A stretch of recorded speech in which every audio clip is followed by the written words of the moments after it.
things are on the internet. The internet tells you it's the French acronym. They give you the French acronym and give you the English version. So, but you will write for me in English. Here we are. Conversion on the carriage or on the contract for the carriage of goods by inland waterway.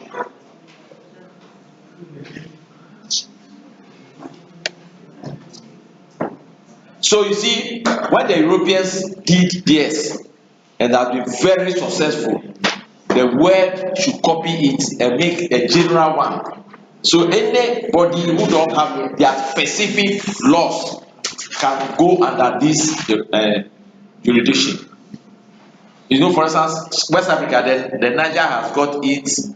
If you go to Egypt, the Nile has got its own. If you Google, the Nile corridor has got their own law, and several other inland water bodies have got their jurisdiction. But the UN, which is a body that cries for their own need, you know, they say let's make some for those who don't have. So that's why they say what the purpose is to uniform civil inland shipping laws, uniform. So regardless of where you are, whatever it is, now you also have a law you can hide under and operate on whatever water you are subjected to uniformly, and there will be peace. Okay, always the law structured. Uniformity can be translated as freedom too. You have the right over the water like any other country or state. So that is this law. So we'll go in and see what it entails. This means, amongst others, that the civil liability system will apply in all countries where inland shipping is practiced. The major features of the liability regimes are listed below. Liability: when you commit an offense or you do something wrong, what is the penalty that you pay? Yes, across the world. So, for instance, in the law now, the carriers are now pinned down. The carriers are saying, when the goods are in your possession, when you take over the goods from the owner, until it is delivered, you the carrier, you are not free, which is very important part of the convention. You see the word until it is delivered, not until it is discharged. I think we saw this in sea container. I made a difference. Discharges are normally at the ports or the terminals, but the owner of the cargo needs it somewhere far away from the port. For instance, transit cargoes, Tema or Takrady, the owner is in Ouagadougou or Niger, Niamey, or some remote mining site in Niger. That's until it is there, it is not delivered. So if the carrier has signed that throughput one combined document sort of contracts until it goes to that place and the owner said, well received, you are not sleeping. Okay, so you continually be tracking. So the carriers are now booked very well in the convention. Then contract of carriage, consignment note required if requested. In the contract of carriage is the actual contract of carriage is whatever entails between you, the carrier, and the cargo owner. But if that contract is not ready, there's a document in shipping called consignment note. It's also accepted legally in place of the actual contract. Okay, so the law specifies that you, the ship owner, could never always run away that because you didn't have time to sign the contract and something has happened. No, they said improvise the contract, and that improvised document is called a consignment note. Then basis of liability for loss, damage, and delay. So these are the clear liabilities at the doorsteps of the carrier. If you lose, you damage, or you delay the delivery of the cargo, they will tell you something. Yes. So you do these things in detail in freight forwarding. What constitutes loss, what constitutes damage, and what constitutes delay in our work, freight forwarders. And even the loss are two: the direct physical loss, then we have consequential losses.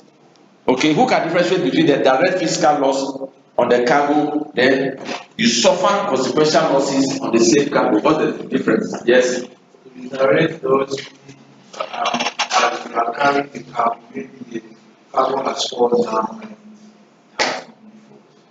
And the consequential losses, for example, I've ordered some materials for construction or to perform some work and I need it at a particular date. And they bring it with maybe 1 month of delay.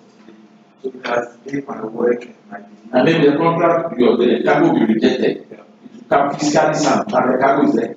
The receiver, you are the supplier. Your customer says the time has passed, I don't buy another. So it's consequential. You may end up selling later, but you think that the cargo is wrong. Or even if the cargo is damaged or lost, the step that you take to redeem it or to even file liability, chase it through the insurance abrogation before you are paid, the fees that you incur, or even if you end up in court, legal fees, the time that you be working at the corridors of court, if you qualify to manage his money, all those things are the multiple losses to particular fiscal loss. So you take care. So this convention so good, the carriers are not having their field day, unlike the maritime ones. All these things are very limited in the maritime convention that governs the contract of carriage by sea. Yes.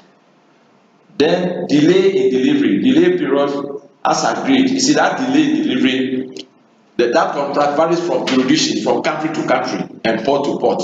But delay is consequential, so delays are not tolerated.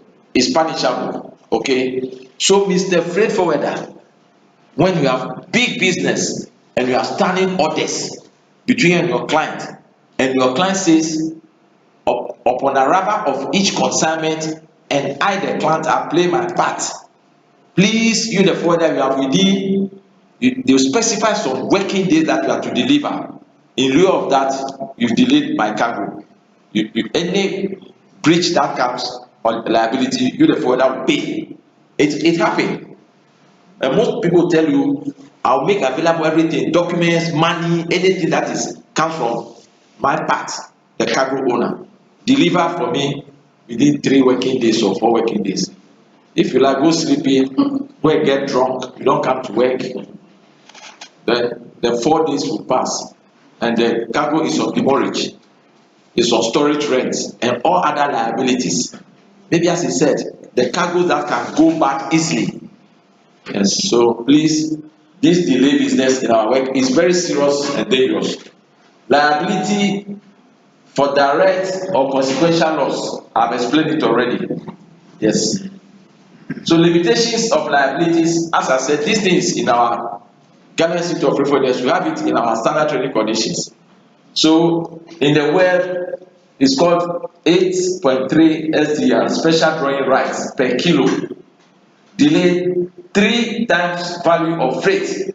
You see, so in certain countries, it's just like how some of our laws were revised and they said the penalty figures that in the olden days were too obsolete and irrelevant. So if you go into our laws now and they are punishing you in money wise, they are paying some fine or figures. These days they don't specify the amount, but they said penalty units. Do you get it? So from time to time, the court determines how much constitutes a penalty unit, and they are always, publishing figures that are realistic. Do you get it? So it is in shipping. We are using it is a banking term. It is a formula for calculating. There are special drawing rights, and it has been like that from time immemorial. This 8.33 special drawing right per kilo has been a constant because it is there. It is the amount times this per kilo that will give you the actual liability to pay. Yeah, so if we're to be in some, if we're to do in freight forwarding, we will have delved in and practice this calculation.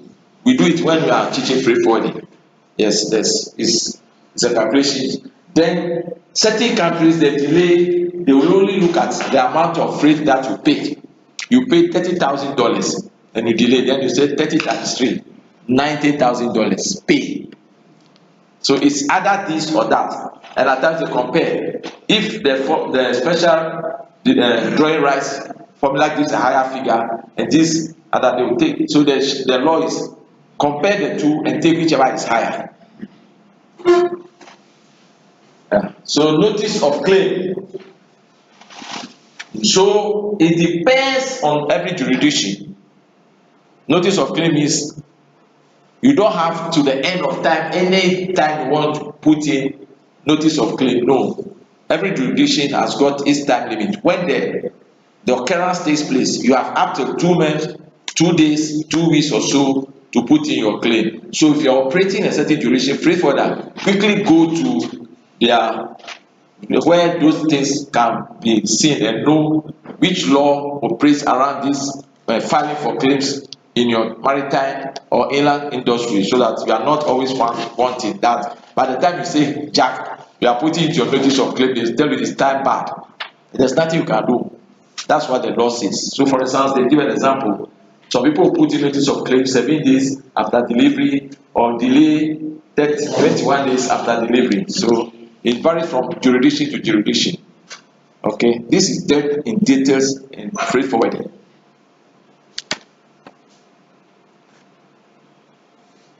So you see the overview, the overview of the CMNI. So the almighty CMNI is serving a good purpose for those people who are transporting on the inland waterways transport, not the maritime. The maritime one is, as of today, favoring the carriers, but this one, the carriers have been pinned down. Yes, when agreements are entered into, they often refer to the general conditions this way. So we are just going to look at the general conditions under which you transport cargo, the conditions under which the cargo should be, vice versa. To the carrier delivering it to you, what happens? Anything goes wrong, what you should do to seek redress.